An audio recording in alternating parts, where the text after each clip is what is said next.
Enough has been proven by really reputable universities globally multiple times, fairly longitudinal studies that indicate that microplastics inside our bodies disrupts our hormone system.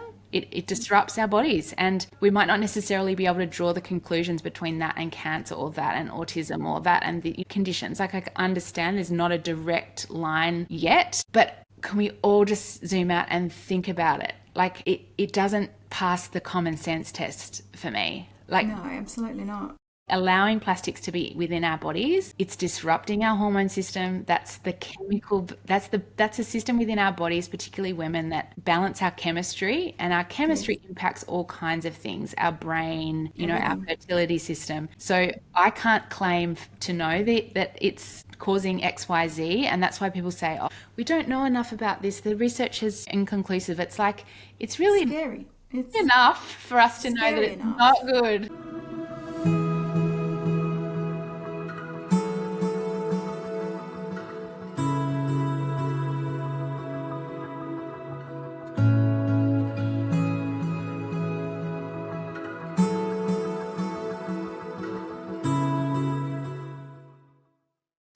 One of the things I love about doing this podcast is I get to speak to some pretty amazing people that are doing some pretty amazing things.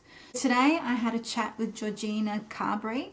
Georgina and her husband, they saw a problem with microplastics. They saw a problem with so many plastics being released into the environment. They took it into their own hands to do something about it. They've created several plastic-free products that can be a one-to-one swap with some of the one-use plastics that we use day to day. Georgina is very knowledgeable about plastics and about the effect of microplastics on health. She's going to take us through some of the impacts of microplastics and one-use plastics on not just the environment, but also our health. So Georgina Carberry, thanks for coming on the show. Great to be here, Kathy. Look, for anyone that doesn't know you or know what you do, how about you give us who is Georgina? Who is Georgina? So I'm the founder of a brand, Zero. You can find us at the Zero store. So we make plastic-free alternatives to single-use plastic. So we focus on the kind of products that are used in the mainstream. So cling wrap, cleaning wipes, food storage bags. I'm the founder. I run the company with my husband as well. I'm a mum and a stepmom. I've got 2 kids, a 9-year-old and a 6-year-old, and a 13-year-old stepdaughter. So that all keeps me busy. Hey. So how does mum become so passionate about plastic? We'll go back to how it all began. It's Zero, I really see, is the result of the relationship between myself and my husband. So my husband is a very, very environmentally focused guy. He's the one that does the recycling. He's washing out those meat trays. He's just a massive environmentalist. And when we came together, I think I agree, but sometimes I do the cheeky, like, I'm going to skip that step. I'm so busy, la la la. And he'd be like, no, we've got to recycle. So he's the environmentalist. I'm very passionate about the environment, but I'm also someone that really empathizes with our customer, which is essentially, we all want to do well for the environment, but sometimes things get skipped because we get busy. That's sort of what I'm really passionate about, is who is our customer? How is she getting through her day? Do we really want to design something that's harder for her? Because why should she sort of have that, challenge of, having to do more when, when we could just design the products better. Yeah. We're both environmentalists, but he's definitely the one that is the really, really big environmentalist. What was the moment that you decided to start the Zero store? Can you take me back to that day? So the moment, the moment was a conversation with my husband where he was talking about all the materials that we could make nappies with that wouldn't be plastic and that would be better. Like, why do we make these products out of, why don't we make them out of biopolymers? Why don't we make them? And I said to him frustratedly, why don't you, babe? Like, why don't you? Like, I've listened to you for years talking about this. Like, could you? Like, he was a stay-at-home dad at the time. I was working, and I said, why don't we think this one through? Like, how could we design a business that, you know, would align to your passions and you could solve this problem, because he's an industrial designer. So that if you want to bring it back to a moment, it's probably that is the moment where we said, why don't we try? You know, and then that kicked off a whole round of research. You know, if anyone started a business, you've sort of got to understand, what does the market look like? You know, what do the competitors look like? Is it feasible to make these products at scale? How would we fund the business? All of those types of things. So I sort of came in on that side and sort of strategy and brand and business, and it meets his incredible ability on the product design side. If there was one belief that drives the Zero store, what would that be? Okay, if there's one belief, well, that we shouldn't be making so many products out of plastic. So our essential view is, often, you know, there's this talk out there that, you know, we should do more recycling. You know, maybe the consumer should take that stuff to the recycling, you know, all the things that I just described before. To be a good environmental citizen, we must grow our own veggies. We must, you know, should we get a chicken coop? Should we, you know, buy more, you know, hunt down for like, you know, things only from this part of the world, or, you know, like all these things. We make it so hard for the consumer but essentially we don't see it that way. We think that the products that are on shelves in mainstream supermarkets should have solved the environmental piece before they were even on the shelf. Like, what if consumers? That's great.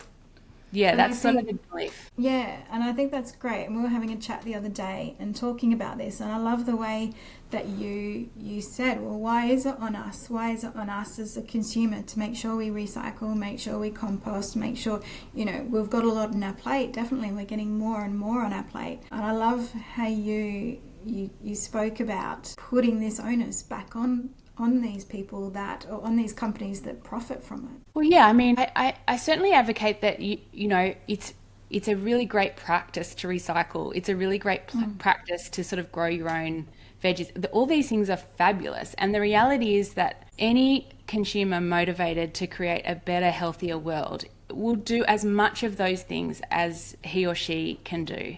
But also, an undeniable fact is that we're producing more plastic products than ever before. And even with our knowledge about plastic and the harms of plastic to the environment and to us individually, in terms of the, you know, microplastics and nanoplastics, which we can talk to later, even with that knowledge, okay, there's only so much that we can do realistically. If you zoom out as a society, most households have 2 full-time working parents raising children and just getting by. Yeah. Whether they should or they shouldn't is probably not how I see the world. They can't.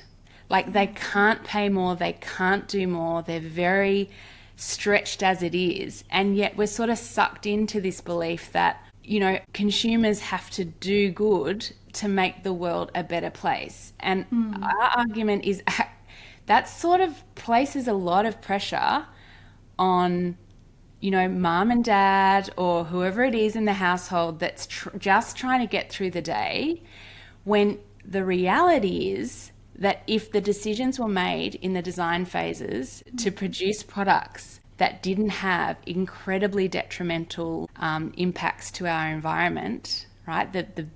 I'm talking specifically about the bigger companies that can afford to change. Mm-hmm. If the pressure isn't placed on the companies that make the products, then, you know, it's mathematically impossible for an individual household to do enough to change things. Because I go back to the maths, we're making more and more fast, like, consumer goods that are fast moving, often single use, used for a matter of days, if not weeks, and then put into landfill. So you can say should all you want, but the only should that I'm prepared to hear is companies that can afford to make products out of materials that are more responsible in terms of their environmental and health benefit. They absolutely should. I mean, we're a small startup, so we're we're part of the solution. And I think over time, we would hope that, those companies will grow. Like, we're a small business now, but we hope to grow. We hope to take on the mainstream brands and be a mainstreamed solution, not, an eco niche solution, but just part of everyday consumer behavior. Yeah. And you pointed out that it is mathematically impossible with the rising number of plastics, and I think this can also lead to a sense of hopelessness. And when there is so much, and we're being reminded that there is so much, and we're being shown these images of how much there is in the oceans, in landfill, and the onus is on us to do something about it, when these plastics are actually just being created more and more and more and more every day. There's only so much we can do. I do worry, and I feel it myself. There's a sense of hopelessness, and well, what does it matter if there's 1,000 coming in and 1 going out? How much can we do? Absolutely. And going back to the conversation earlier, or perhaps the insight that started the business, is, we all want to do the right thing. But if you think about me being stressed and juggling 2 small kids at home and haven't had a break, I'm arguing with my husband because I'm not going to have cloth nappies. I'm not going to wash out example. You know what I mean? I'm not going to spend the 15 minutes I have after I've had about 4 hours sleep, separating the recycling when it doesn't even bloody get recycled anyway. Like, the amount of times that we would have those arguments in our home, and it's like that tension I think about a lot of times, because both things are true. We should do more for the environment, but it's also fair enough, mama, that you're exhausted. Like, let's not put more on that woman that's doing enough. Like, let's solve the problem before he or she gets to an argument over the recycling bin with their husband. Like, what if we just made the products in a more responsible way? Yes. Thoughtfully. And I guess that's we both, my husband and I, have design backgrounds, and essentially, if you think about design across disciplines, I'm a brand and digital product designer by trade, and he's a physical product designer. Designers are problem solvers. Like, we thrive in constraints, and the constraint I guess we put on ourselves is, what are the design principles that, this business lives by? And that is, we have constraints of materials. Like, materials will only do so much, but it is not true that plastic is the only solution for many, many, many products. Where it gets hard is, maybe it's a lot harder to manufacture, for example, or source, or, there's a whole lot of constrictions, but it is theoretically possible that many, many, many products that we currently use today, from packaging to pens to nappies to, I'm looking around, I'm seeing that, you can make from, materials that are not plastic. There are other alternatives out there. There's so many advances in terms of material science. The hard part is often not that the materials exist. The hard part is often manufacturing at scale. Can you talk us through some of this material science? So what are we talking? We've got plastic, and then, for example, what are your products made from? Yeah, so we use a lot of non-woven materials made from, like, essentially wood pulp, so sustainably sourced wood pulp for our wipes. So this product's is wood pulp. So that compost. So this is what's called a dry wipe. It's an alternative to a wet wipe. So if you have kids, you would use wet wipes typically to change the nappy.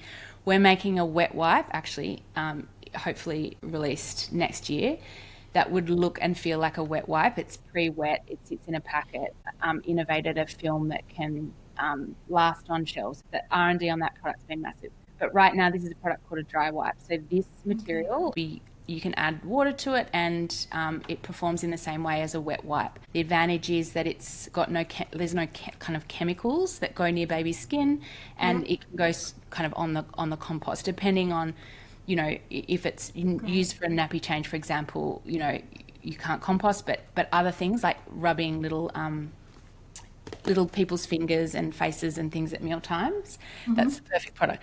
So we have other products that are that type of material. So this is a kitchen wipe. There's a range of wipes that are used for cleaning, essentially, single-use items. And the other products in our range are made out of a film. So this is a really popular product. This is a snap bag, so like a food storage bag for snacks, and we've got a sandwich size, and we've also got a cling wrap. So and these are quite key because what we're learning more and more is the transfer of microplastics to some of these cling films and Ziploc bags onto food. Is that part of what led you to create these? Yeah, so definitely. So this is what's called a biopolymer. So people often say, "Oh, but it's a plastic." It's like sort of technically it is a polymer, right? But the difference between this and a standard sandwich bag that is a plastic bag, this being a bio-based material, is huge. Like the material that we make it out of is different. So sort of, you know, cornstarch, sugarcane waste. The way that it's made, so it's fermented and extruded to create the film. So the film performs in a way that's similar to a polymer. If you touch it and you feel it, people often say to me, "Oh my God, like that looks like plastic, right?" Yeah. But it's compostable. So that's the big gain here, is that at the end of the day, when this goes in your home compost, it degrades to organic matter in about 100 days. So at the end of life, you're not getting microplastics in the same way that you do from a polymer, which is, you know, a plastic, a single-use plastic item that, you know, your cling wrap or a Ziploc bag is going into landfills. It's eventually shedding. It takes a really large, like many years. The amount of years is more than 50. It's an obscene amount of time where it's sitting in landfill. It'll eventually shed. It'll become microplastic. It'll create an off gas that's methane. Like that's the nastiest chemical when you're thinking about, you know, climate warming our planet. Methane is a real baddie. So the end state, we actually design back from the end state of the product. So we think always about how is our product going to land in landfill? What is the impact to our oceans, to our waters, to our soil of our product? And if we're not comfortable with how our product ends up, and not like our products can be home composted, but the reality is that not everyone has the luxury of having a home composter. Or the time to do it. So we really think about if it's in the worst case scenario and it ends in landfills. What's the most shocking place that you've discovered microplastics in? Well, I think the most shocking is the fact that they are in our bodies. You know, microplastics it's not, you know, that's such a shocking thing to hear. And I think when anyone discovers an article that says this, you go, "Oh, surely not. Like, that's just ridiculous." No, so there is. It's been proven time and time again. Yeah, they did a study in Netherlands in 22. So 80% of human blood samples had microplastics. And then another one, 4 out of 6 human placentas, another study in Italy, 4 out of 6 human placentas had microplastics. And I mean, there's so many more. They've discovered microplastics in the water, microplastics in the air. It's a very difficult thing to imagine. When were plastics introduced? This is not something that's been centuries and centuries. No. I mean, that's sort of the mass sort of production. You're going to get me. It started in the 50s, I think. I could go back over the science, but I think mass production.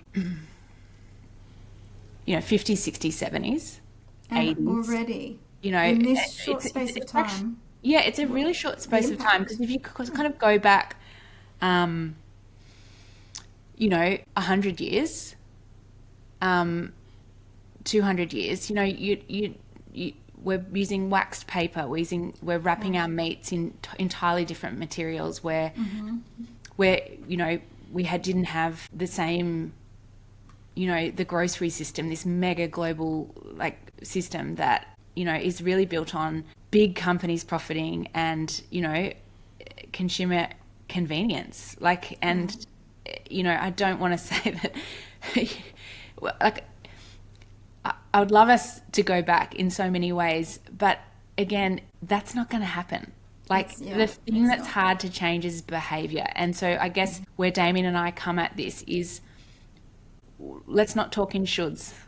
We should do this. We should all. It's like what is reality, and how do we make the biggest impact for the most amount of people as fast as we can? And that's what I love about. Yeah, and that's what I love about what you're doing. You're not just taking it on yourself, but you're actually putting the onus on you as a producer of this product.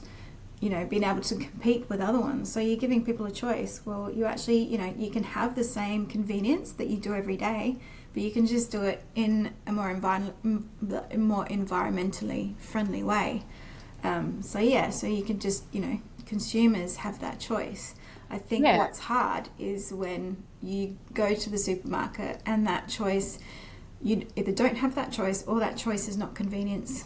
So I think by you having a product that is in line with other products, it just makes it easier and it makes it doable.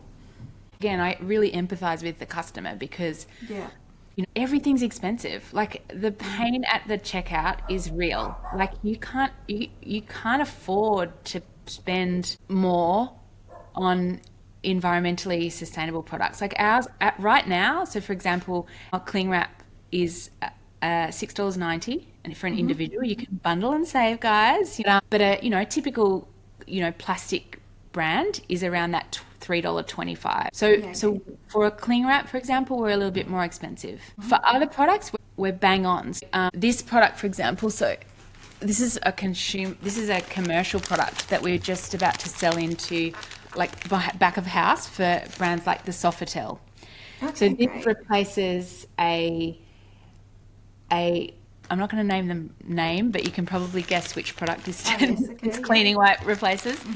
So fibres that don't biodegrade and are used within commercial environments once. So if you at home buy, a blue cleaning roll, most households have, I'm not going to mention the brand name, but under the sink, that's what we know them all as, don't we? For your heavy duty cleaning. Yes. Yeah. You might put that in the wash. Or you might use it more than once, but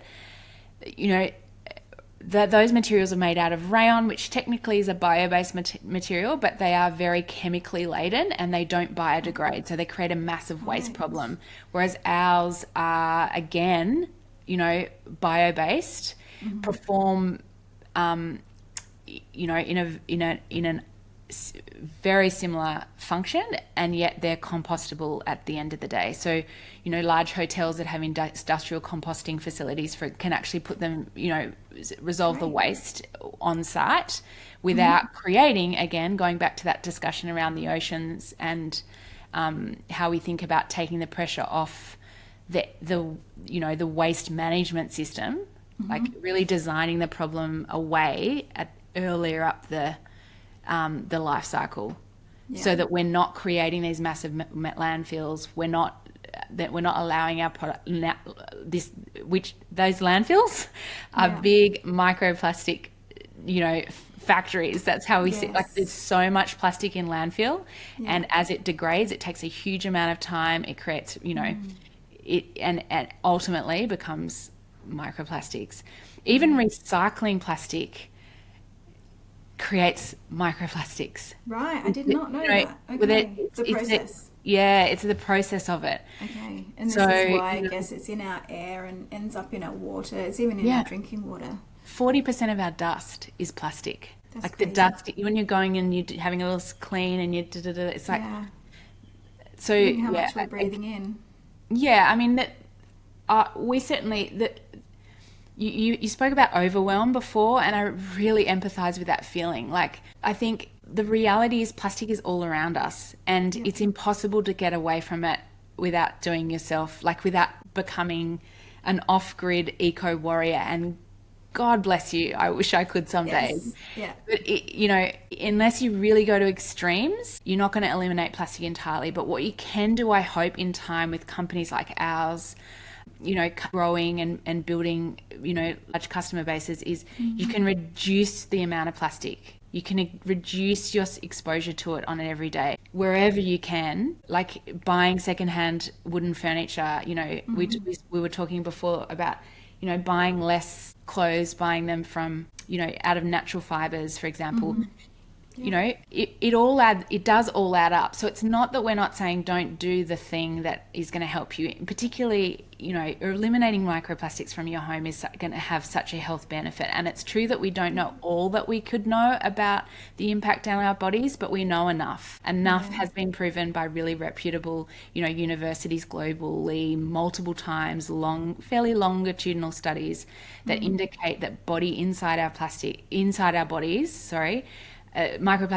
our bodies, disrupts our hormone system. It disrupts our bodies, and we might not necessarily be able to draw the conclusions between that and cancer, or that and autism, or that and the conditions. Like, I understand there's not a direct line yet, but can we all just zoom out and think about it? Like, it doesn't pass the common sense test for me. Like, no, absolutely not. Allowing plastics to be within our bodies, it's disrupting our hormone system. That's the chemical. That's a system within our bodies, particularly women, that balance our chemistry, and our chemistry impacts all kinds of things. Our brain, our fertility system. So I can't claim to know that it's causing X, Y, Z, and that's why people say, "Oh, we don't know enough about this. The research is, inconclusive." It's like it's really enough for us to know that it's not good. I don't think it's gonna, it's not gonna come back and say, hey, there's benefits to it, or even, we know. I think we know enough, and there's been links to it, as you said, with the endocrine system,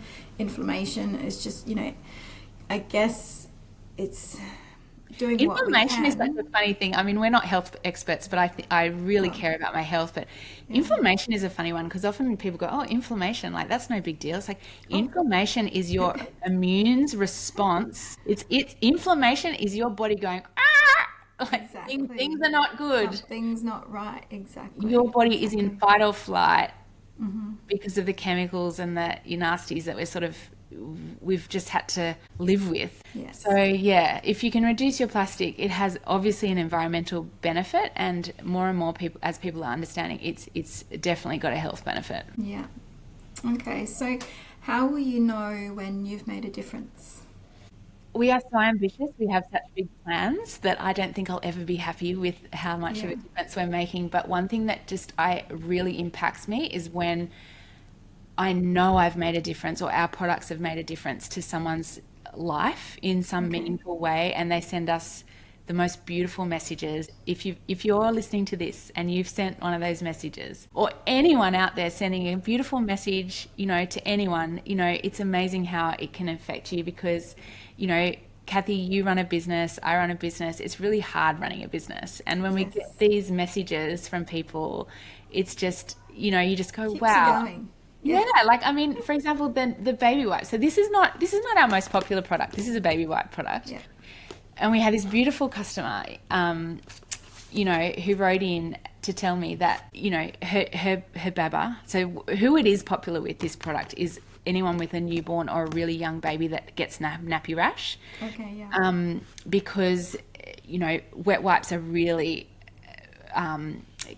there's lots of chemicals in them, and they really are well known for causing nappy rash. And this woman wrote in to me saying, "I bought your products and my baby's nappy rash cleared up, and it was so amazing." And she goes, "And I wasn't sure though, but then we went on holidays and I didn't bring your wipes, and I had to go to the local store or whatever and just use wet wipes, and the rash came back." And she'd reordered, and with that reorder, she just sent me this beautiful message saying, you just don't know how. Like, I mean, I've been there. Nappy rash isn't just nappy rash. Yeah. And it interrupts the baby's sleep, which interrupts your sleep. And you just, they're so precious and tiny. And you're thinking, what is this, and they're just so uncomfortable. And it's like, wow, the product that we made, has really made a big difference to that Mother's Day. Those type of things. And, or our cling wrap. Like, people love our cling wrap. That's the one that they just send out messages and go, they're like, I use it for everything. And, I'm just so happy because it's so close to your food and because, you use it so often if you've got a busy house and you sort of, no one really likes once your frame is broken and you realize how bad it is to have plastic near your food or especially when it's being heated and that type of thing. Yeah. I think people really they really want alternatives. And if they can find alternatives that function really well in their kitchen, then it's like, they really love it. So it's really nice to get those messages. Yeah. Oh, that's amazing on you. If a family wanted to reduce their waste by 50%, what are the first swaps that you would make? Yeah, it's a good question. I think when I see the bin, I look at that bin and I go, where are we going wrong? Like, why is the recycling? Like, why am I shoving down the recycling? And so I think there's a really amazing founder that runs a brand called Banish, and she talks a lot about this as well. Check your bin. Like, that's the real litmus test for what's going on in your household. And for our house, it's often, we try to really reduce the packaging on food for health benefits, because often things that aren't in packets are really a lot healthier for you, but also for environmental, But like a lot of families, you go through these periods where, work's really busy and, it's just insane, and you're not doing all the things that you'd really like to do to sort of reduce the amount of packaged foods that are coming into your home. So I think packaged foods, if you can and when you can, reducing that. So going to farmers markets, like I said before, I don't want to put pressure on families. It's hard enough. So I realize this is really hard, but going to Whole Foods, buying in bulk, buying without the packaging. I think food is certainly for us. And the other one was more like, we noticed that because we've got little kids, like if little kids have a birthday party, or if there's any way that, you can change that, like, birthday parties, I often just say $5 in a card. And then, my kids can go and buy like one product, one thing that's really meaningful to them. Whereas, again, all the right intentions, and kids' toys, like our kids get, I have recently said, how you do rewards charts and things like that. Yes. We take our kids to the local op shop and they get $5, and it's like, wow, like, versus going to Kmart, spending more than $5, I would say. And everything all those toys come home, they're full in these massive boxes, which they designed to make it look bigger on the shelves. It's full of like zip ties and, soft plastic. And it's just the amount of waste that, but they don't care that much. Goes like in the bin. They're happy to get, a secondhand toy with their $5 and have that playtime. Swapping toys. We don't have one because we're in a regional area, but, my sister does the toy library. That concept, I think, should be encouraged. Agreed. So tell me, if you had a billboard for a week, what would it say? It's not on you, mama, or something like that. Like something like, you know what I mean? Like something that says to the women, most of our customers, I love the men because I'm like, yes, go you. Yeah. But a lot of consumer purchases within the household, are done by women outside of our brand. And a lot of the purchases, on our online store in particular, are often, busy working mothers. And I would just like to say, it's not all on you, babe. Like, it's on us. It's on us to make the products in a better way. I don't know. I have to work that up in the copywriting, but something that to that effect. Okay, so if people want to learn about your products, where can they go and how can they follow you and follow what you're doing? Yeah, great. So thezerostore.com is where you can find our products on our own e-commerce store, and we share there where we're stocked. So we are stocked in Woolworths for our cleaning wipes. We are stocked in Harris Farm for our complete range. And we're working on more retailers, if you're after our products. I'm on Instagram. That's the main channel that we are on, at the.zerostore. So at .zerostore. You can hear us talk about our new products, or anyone can email me with a question, Georgina@thezerostore.com. I'm always happy to hear from our community. Thank you so much for coming and joining us today. I love what you're doing. I love that you are taking away that onus off the mamas out there. Very much appreciated, because I think, as you said, we do a fair bit already. So yeah, look, thanks so much for your time. Really appreciate it.